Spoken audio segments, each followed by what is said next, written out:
La santé au naturel avec Olivier, notre naturopathe. Olivier, bonjour. Bonjour Hervé. L'entomophagie, qu'est-ce que c'est que ce gros mot-là? Ah, ça c'est une question d'un auditeur. Il n'avait pas formulé comme ça, mais je l'ai résumé en un seul mot. Oui, c'est nouveau, faut le dire. Hein.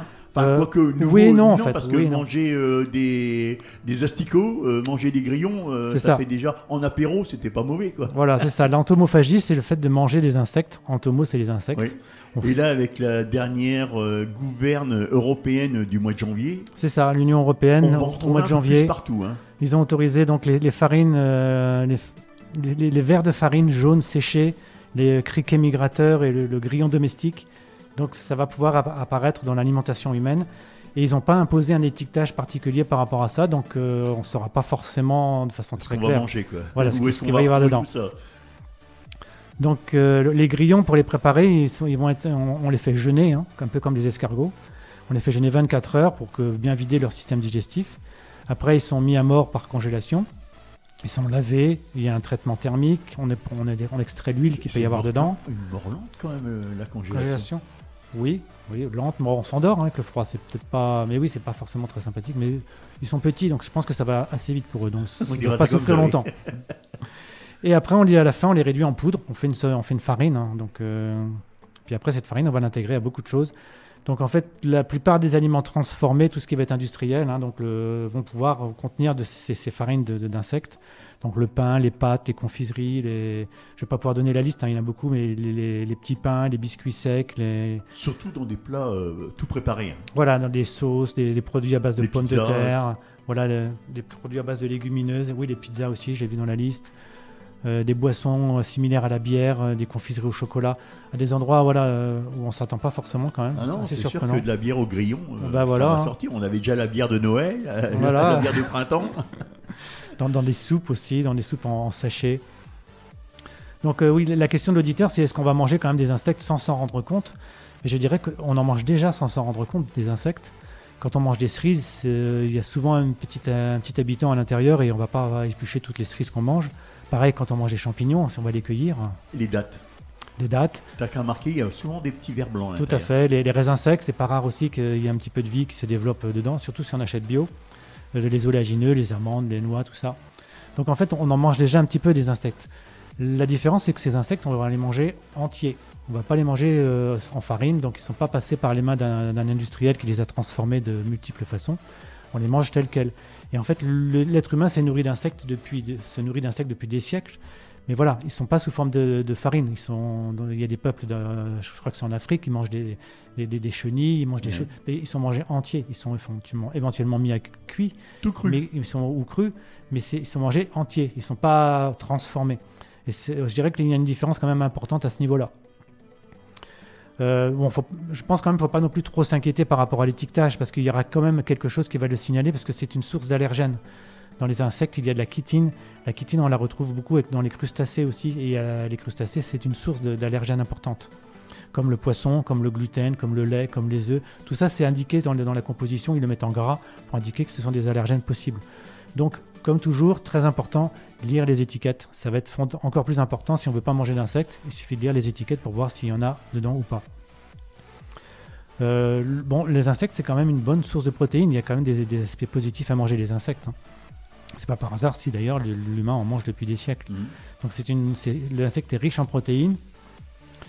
Mais voilà, si on veut manger des protéines, les lentilles, le soja, dans l'industrie, c'est quand même une filière qui tourne déjà, qui donne aussi des protéines, qui est peut-être plus efficace que de se lancer dans un nouveau process à base d'insectes. Mais voilà, on va se souvenir que ça va être une source quand même d'allergie aux crustacés, même aux acariens. Et il y a eu des alertes, hein, l'Agence européenne de sécurité alimentaire, l'EFSA, a sensibilisé quand même, explique que ça peut déclencher une sensibilisation primaire au niveau allergique à cause de cette chitine, à cause de ça. L'ANSES, l'Agence nationale de sécurité alimentaire, pareil, ils ont aussi signalé que ça peut y avoir une accumulation de pesticides, de polluants organiques qui peuvent rester, des métaux lourds. Donc ça veut dire que ces insectes qui ont été élevés dans des conditions qu'on ne maîtrise pas, comme souvent, on ne sait pas trop ce qu'il va y avoir dedans. Parce que là, on parle quand même des insectes d'élevage. Oui, on parle des insectes d'élevage en plus. Mais même des insectes sauvages, ils ont couru partout, ils ont mangé. On ne sait pas ce qu'ils ont avalé. Donc ça peut être délicat. Ça peut être des vecteurs de microbes, de parasites, de virus qui pourraient être transmis par des insectes. Ce ne sera pas le pangolin, ce ne sera plus la chauve-souris, ça pourrait venir d'un insecte. On pourrait avoir des soucis en mangeant des animaux qu'on n'a pas trop l'habitude de manger. Mais voilà, comment vont être nourris ces insectes, c'est là toute la question. Et j'ai vu récemment sur YouTube un documentaire justement sur des élevages de cafards en Chine qui sont prévus pour la consommation.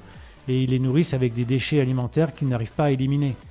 Donc ça peut déjà un petit peu inquiéter quand même sur ce qu'on donne à ces insectes qui de près rentrent dans l'alimentation humaine. C'est comme au Vietnam, les filets de panga, quoi. Voilà, c'est ça, exactement. Donc c'est trop industriel, je dirais, quelque part. Et moi, c'est ça qui va me gêner, c'est ce côté trop industriel. Et j'ai le souvenir de ces farines animales et de la vache folle, où on donne des aliments qui ne sont pas forcément prévus à des animaux qui se retrouvent à manger ces choses-là. Et voilà, qu'est-ce que ça va être avec les farines d'insectes? À qui on va les donner? Comment ça va être géré? C'est pas forcément clair. Donc voilà, la réponse est un peu mitigée. Hein. Ouais, c'est bon, mais... Voilà, faut rester vigilant. Comme souvent, hein, avec tout ce qui est industriel, on n'a pas énormément de recul.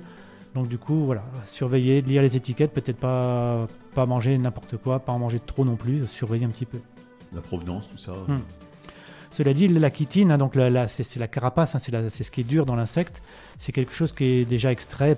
Actuellement, on l'extrait de la crevette et c'est quelque chose qui est très utilisé au niveau médical, pharmaceutique. Hein, la chitine, ça va accélérer la cicatrisation, la guérison des blessures. On fait des systèmes de suture qui se résorbent tout seuls. On fait des pansements, on fait des vaisseaux sanguins artificiels. On fait plein de choses avec la chitine. C'est aussi bactériostatique, c'est anti-infectieux, antibactérien, antifongique. Dans les implants dentaires, on peut aussi en mettre. La chitine va aussi être utilisée pour faire des shampoings. Elle est déjà utilisée en additif alimentaire pour faire office de liant, d'émulsifiant, de stabilisant. Donc la chitine est déjà dans notre univers, hein, dans notre quotidien. Alors, en agriculture, hein, ça sert aussi à clarifier, à désacidifier, à stabiliser les vins. Donc ça sert de filtrant. Quoi. Voilà, ça sert de filtrant, ça sert à nettoyer en fait. La chitine va avoir une capacité à absorber les polluants. Donc elle va aussi servir à traiter les eaux potables. Elle va fixer les métaux lourds, les toxiques. Et cette capacité justement de la chitine de fixer tout ce qui est toxique, tout ce qui est métaux lourds, on risque de la retrouver aussi dans la chitine dans les farines animales. Si ces insectes ont mal mangé, s'il y avait une pollution avec eux, leur chitine va avoir fixé tous ces polluants qu'on va retrouver dans les farines. Oui. D'où la question, qu'est-ce qu'ils ont mangé? Donc je dirais oui, pour qu'une alternative à l'alimentation, pour quelque chose de nouveau, ça ait du potentiel, pour que ça rencontre un peu de succès auprès des consommateurs, on ne peut pas dire que les insectes font mouche, hein, c'est moyen. On ne sait pas trop où ça va, on ne sait pas trop ce qu'il y a dedans. Donc je dirais qu'il faut rester vigilant. Pour moi, ça va être important de rester vigilant. Donc à choisir, il faut mieux faire attention aux étiquettes et regarder la provenance. Et savoir si c'est déjà de l'élevage ou alors si c'est vraiment traité dans la nature comme ça. Donc on partirait, c'est un peu comme le saumon, on partirait un petit peu vers l'élevage. Oui, je ne pense pas qu'on ira chercher des insectes dans la nature, donc ça va être vraiment des élevages. Je crois qu'en France, il y a déjà des entreprises qui sont en train de s'installer, voire même de commencer à fonctionner, et qui produisent de façon industrielle des quantités astronomiques d'insectes pour justement les transformer et faire des farines. Déjà, je te le disais en introduction, on trouve déjà pour l'apéro des petits insectes tels que des sauterelles, des grillons, des asticots aussi. Oui, tout à fait, ça arrive. Ça arrive. Un jour, on allait manger des asticots. Oui, c'est surprenant. Hein. Mais bon, comme je disais, on en mange aussi déjà sans le savoir, souvent dans des aliments. Pour moi, je dirais, tant qu'ils sont entiers, tant qu'ils n'ont pas été trop transformés, ça reste quelque chose de naturel, de quelque chose qu'on mange déjà. Pour moi, c'est la transformation industrielle, c'est l'industrialisation qui me questionne. Voilà. Qu'est-ce qu'on va avoir, qu'est-ce qui va rester? Olivier, pour les auditeurs et auditrices qui désirent te consulter, tu peux me dire où sont situés et à quelle adresse tes cabinets? Oui, tout à fait. J'ai donc 2 cabinets. Le premier à Noyon, il est au 8 rue de l'Évêché, c'est à côté de l'hôtel de Cèdre, sur le côté de la cathédrale. Et le second, c'est à la maison médicale à 5 place Choiseul à Compiègne, sur le cours Guinemer. Je suppose que justement, il faut prendre rendez-vous par téléphone pour que tu puisses tout à fait. être présent lors des consultations. Le plus simple, c'est de nous contacter par téléphone, c'est le 06 28 05 72 44. Alors sur Noyon, tu consultes quel jour? Alors le Noyon, j'y suis le lundi, tous les lundis. Et sur Compiègne, c'est du mercredi, jeudi, vendredi, samedi, toute la fin de semaine en fait. Tous les renseignements que tu donnes dans cette chronique, on retrouve tout ça sur ton site internet. Et on peut prendre aussi rendez-vous pour te consulter sur Compiègne ou sur Noyon. Oui, absolument. Il y a un formulaire de contact sur le site naturopathe-noyon.fr, donc on peut me contacter par là. J'ai mis quelques articles aussi avec de l'information qui reprend des fois certaines chroniques. Donc vous pouvez compléter vos informations en allant sur le site, tout à fait. Sans quoi, tu as une adresse mail ? Alors l'adresse mail, oui, tout à fait. C'est contact@naturopathe-du6, donc le -o, noyon.fr. On peut te voir sur Facebook ? Alors, il y a une page Facebook, tout à fait. Pour me trouver sur Facebook, c'est Olivier Villemain, naturopathe. Mais sinon, vous avez un lien en haut du site internet avec l'accès à la page Facebook et aussi l'accès à la page Instagram. Voilà, donc on pourra aller directement sur ta page Instagram via ton site. Exactement. Tu consultes à domicile ?